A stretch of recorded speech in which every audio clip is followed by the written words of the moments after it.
Don't believe in them. Cantonese is actually easy to learn if you're learning it the right way.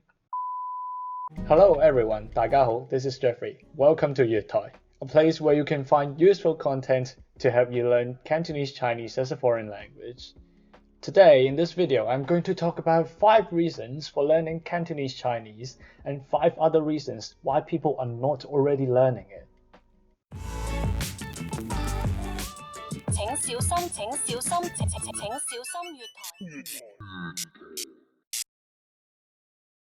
As you're currently watching this video, I assume that you have at least a little bit of interest in learning Cantonese Chinese, and if that's the case, click the subscribe button now, for I will keep uploading videos that talk and teach about Cantonese. Don't forget to also follow us on Instagram. Currently I'm doing Cantonese phrase of the day, so every day I'll be uploading a new Cantonese phrase with explanation, pronunciation and example sentences so you can learn about them. Alright, back to the topic. What are the reasons for learning Cantonese and why do you have to learn Cantonese?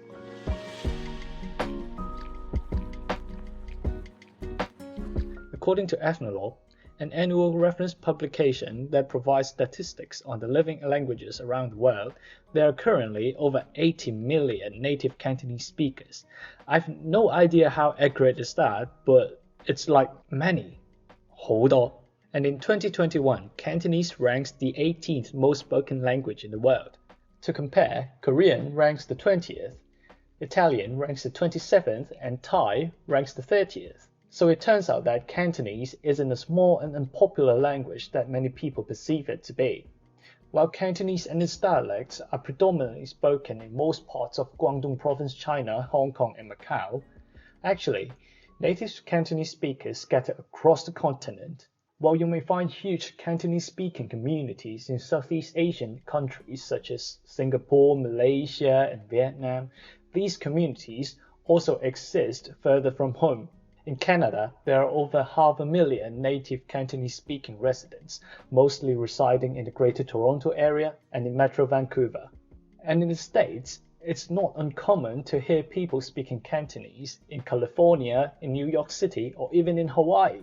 And in Europe, Cantonese-speaking communities can be found in the UK, in Portugal, and in France owing to the colonial history of Hong Kong, Macau, and Vietnam respectively.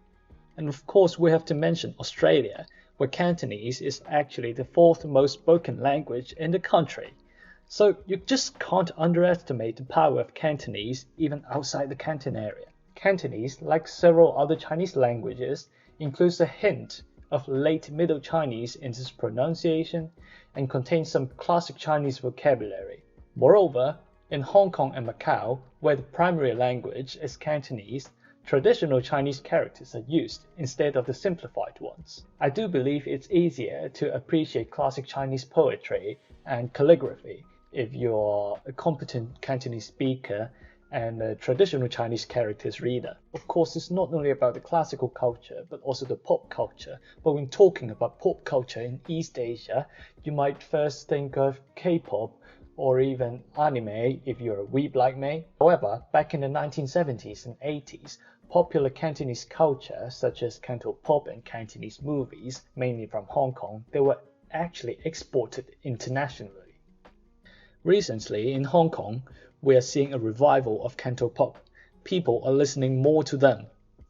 And new idol groups, they're taking the entertainment industry by storm. Well, have a look at them and you might be surprised and you might like them. If you're really interested in them, maybe I can cover them in another video. Do you know why Cantonese lyrics always sound so good with the right melody?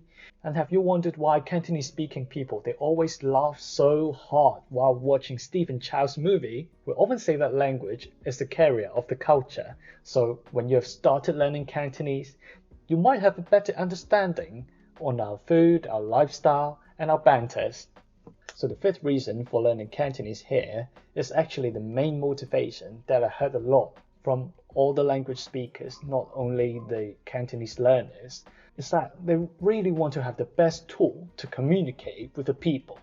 Maybe you're a 2nd or 3rd generation of an immigrant family that originates from the Canton area and you would like to speak your parents' or your grandparents' language, or maybe your partner speaks Cantonese as mother tongue, or maybe you're an expat working around Cantonese speaking people and you would like to bond with them. Start learning Cantonese now. It doesn't matter if you don't speak it perfectly. Start with simple words and phrases and surprise them. I'm sure they will appreciate your effort in learning Cantonese, and whoever hears them will be delighted. So I've talked about why you should be learning Cantonese. But you might wonder, if Cantonese is that good, why aren't people learning it already? Well, here's my guess.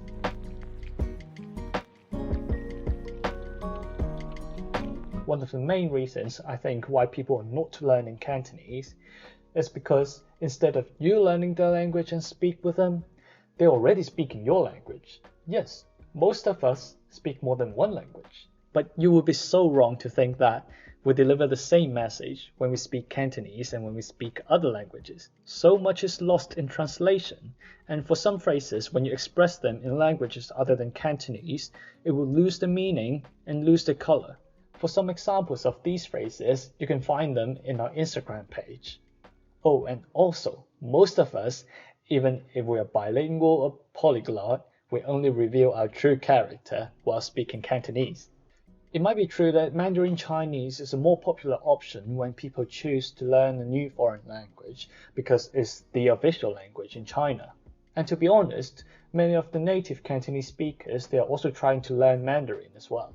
However, the two languages open up different opportunities, and with them, you communicate with different people. Also, 普通话, the official name of the official language in China, is actually a man-made dialect of Mandarin. Yes, people in China are made to learn and speak 普通话, but often as a second language, since most of the people in China, they do speak their local language as mother tongue. So it would be wrong to think that if you can speak Mandarin well, you can communicate with all the Chinese people. Oh, and did I say that Mandarin Chinese and Cantonese Chinese are different languages? Are they though? Well, that could be a topic for another video. Anyway, if you already speak Mandarin Chinese, Cantonese surely won't be too difficult for you. Why not give it a try? I think you'll like it. That brings me to another point. Cantonese is hard to learn, or is it? Well, if you're trying to tell your Cantonese speaking friend that you're learning their language, most likely they'll tell you, oh, have fun, but it's a difficult language to learn. Let me tell you what, it is not. It is not a difficult language to learn. They're telling you that because they're so proud of their mother tongue that they will tell you, oh, my mother tongue is actually a very difficult language. But don't be discouraged by them. Cantonese is actually easy to learn if you're learning it the right way. Well, Cantonese is a tonal language that might make it a bit trickier. Have you ever heard that there are 9 tones in Cantonese? What if I tell you you only have to learn 6 of them to begin with? 6 tones will be totally manageable, right? As Mandarin Chinese has 5, and Twinkle Twinkle Little Star also has 6 tones. So if you can sing a nursery rhyme, then you might also speak Cantonese. And if it's not the tone that's causing problems, then is it the characters then? Well, honestly, Chinese characters are a bit intimidating, but what if I tell you you don't have to learn any characters before you begin learning Cantonese? All good? Follow me then. So what are the real problems? The first thing is, how are we teaching the language? Even in places where Cantonese is a dominant language, there are never comprehensive curriculums of Cantonese that are being taught in schools. That certainly makes things awkward because if there's no standard materials, then what are we going to learn from?